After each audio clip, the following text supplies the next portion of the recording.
welcome back to another edition of JD'sWrestling.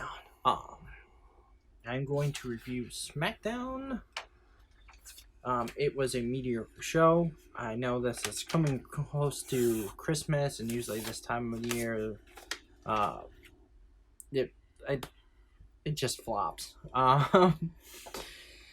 So, uh, let's jump into it. We have Daniel Bryan, his promo.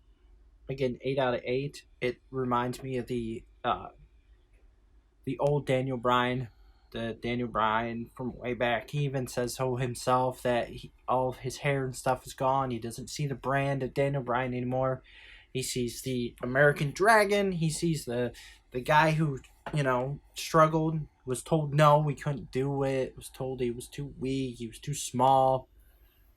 So I really enjoyed his promo, his yes movement back in full swing. We have the old Daniel Bryan. Then later on, I think it was the main event. We had Miz and Daniel Bryan. Actually, it was the main event. They defeated Dolph Ziggler and King Corbin. The match itself was great. To watch Dolph tap out to the figure four. Miz had him in the figure four, and Daniel Bryan did a flying knee over them to catch King Corbin. The match was good. However, throwing King Corbin into all this Universal title stuff doesn't make a lick of sense. He has nothing to do with Bray Wyatt right now.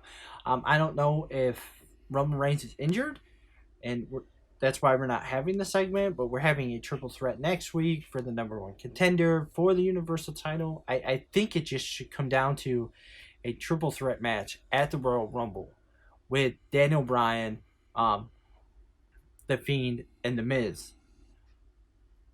And having or maybe The Miz, or Daniel Bryan versus The Miz. Well, that sounds better, huh? Daniel Bryan versus The Miz. Or not Daniel Bryan versus The Miz. Daniel Bryan versus The Fiend. Or actually, Daniel Bryan versus Bray Wyatt.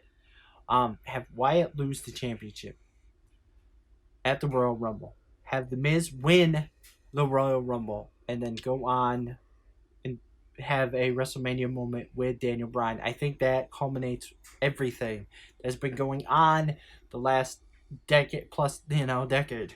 But that's just my wishful thinking. Heavy Machinery defeat the Revival.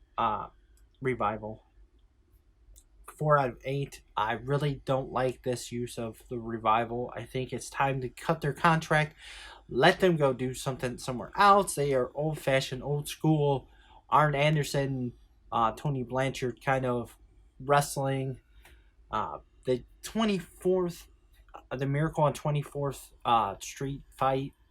Come on, man. It's just a hardcore match. I don't know if WWE has the rights to the word hardcore anymore or what's going on there, but we can just call these matches hardcore matches. The gimmicks, I know it's Christmas, but I'm really not into the silly gimmicks. New Day defeat Cesaro and Shinsuke, 6 out of 8. Solid match. New Day picks up the win.